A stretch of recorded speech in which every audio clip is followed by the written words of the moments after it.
In this episode, we ask the question, how do scientists use electricity to study fish populations? Hey, Josh Bernstein here. I'm on the Patuxent River in eastern Maryland. I've come here to learn about this guy, the blue catfish.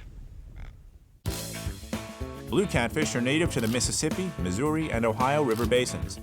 They can grow to more than 5 feet in length and 100 pounds in weight. Blue catfish are an invasive species because the bay is not their native home.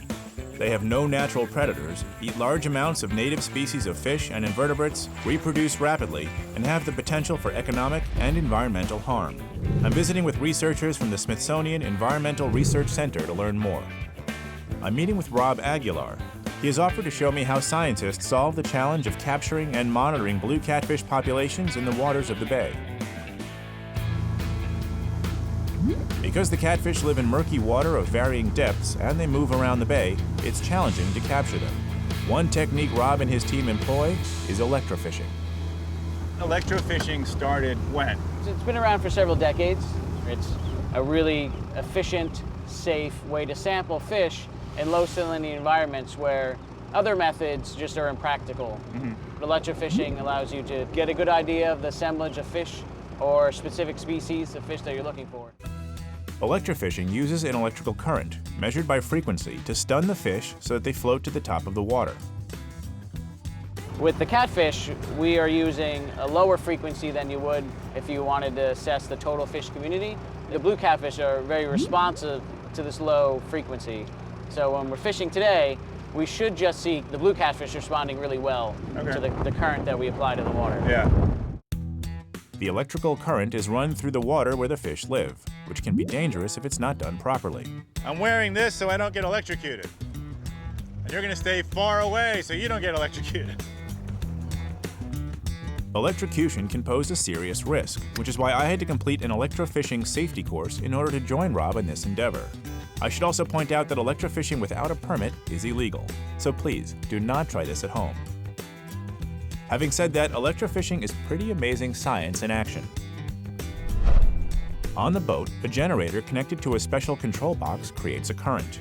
One side is connected to the boat, which acts as a large single cathode. Off the bow, 2 anodes dangle into the water. The electrical current travels through the slightly saline river. Everything 100 feet around us will feel this charge, including people and other boats, so we must be very careful. Rock and roll? Indeed. We're about to turn the generator on. It's gonna get noisy here. And more importantly, we're about to electrify this region, so you are gonna move away. About 100 feet. It's for your own safety.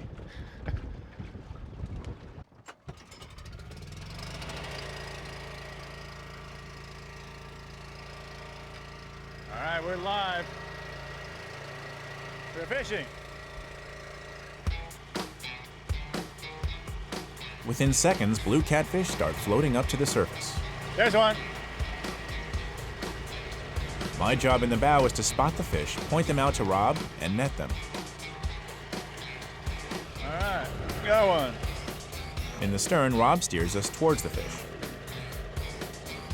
What's fascinating to me is how effective electrofishing is. The frequency of the charge Rob sends into the water is truly species-specific. Only the blue catfish are floating to the surface. The other fish can swim away. It's pretty wild. Second the current hits the water, boom, fish come up. It's kind of crazy. Despite appearances, these fish are not dead. They're just stunned, which makes it easy for me to scoop them up and drop them into a tub of water on the boat. This is like cheating when it comes to fishing.